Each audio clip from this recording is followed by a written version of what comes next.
आहे 1 वाटी सोयाबीन. सर्वात आधी यामध्ये आपण गरम पाणी टाकून एक 10 मिनिट भिजायला ठेवूया. चला आपण आता हे साईडला ठेवून देऊया, पुढचं प्रोसेस करूया. यासाठी आपल्याला थोडे मसाले लागतील.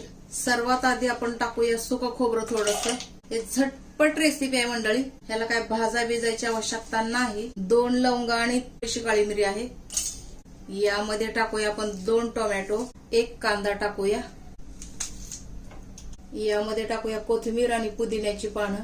एवढा लसूण आहे आणि थोडीशी अद्रक.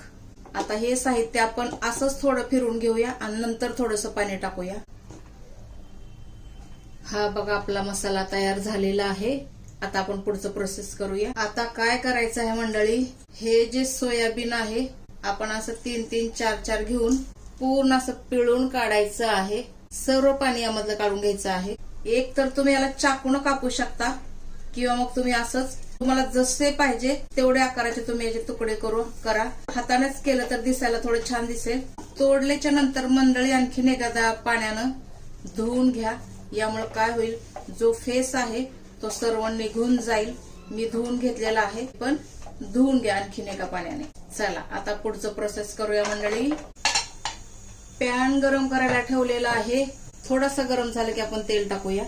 पॅन गरम झालेला आहे. तर्रीवाली खायचं असेल तर तुम्ही जास्त तेल टाका. अगर नॉर्मल खायचं असेल थोडं कमी तेल टाकलं तरी काही हरकत नाही. तेल छान कडकडीत गरम झालेल्या मंडळी आपण टाकूया राई जिरे. त्याच बरोबर टाकूया थोडंसं हिंग. राई जिरे छान तडतडलं आहे. हा आपला मसाला यामध्ये टाकून घेऊया. हा मसाला आपण थोडंसं मीठ टाकून छान भाजून घ्यायचा आहे, कारण आपलं कांदे टमाटे सर्व कच्चं होतं. यामुळे आपण हे छान भाजून घेऊया. मीडियम टू हाय गॅस करून आपण हे भाजून घ्यायचं आहे मंडळी.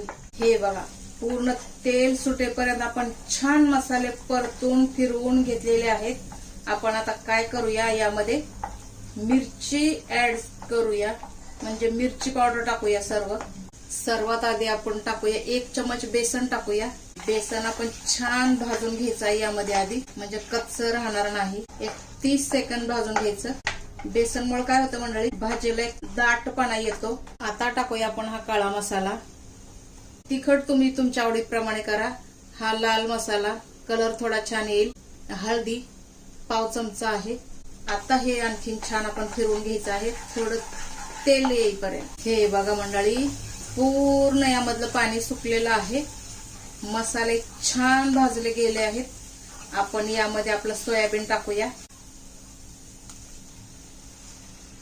आता हे आपण छान फिरवून घ्यायचं आहे.